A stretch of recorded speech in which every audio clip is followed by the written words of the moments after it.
پسر پولدار لاشی یا پسر بی پول وفادار؟ پولدار لاشی به چه درد من میخوره؟ بی پول وفادار. بی پول وفادار.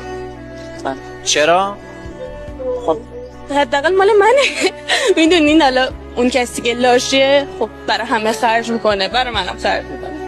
چون حقارتی رو من نمیپذیرم. بعد از کجا معلوم شاید اون بی پوله حالا ساخت بعدم پولدار شد؟ با هم کار میکنیم دیگه در میاد. نقش خانومت در این که انقدر موفق شدی چیه؟ اون زمانی منو قبول کرده که من هیچی نبودم.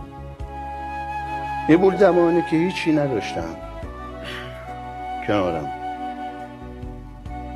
زمانی که خودمو میباختم، شریک فکر رو انگیزم، روزایی که تو تنهایی خودم عشق میرفتم، عشقمو پاک میکردم.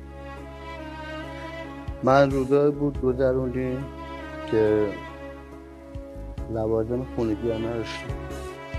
کلا همتر بالاتر از شخص توصیفش نمیشه بکنی. کلمه همتر مقدستر از مرد.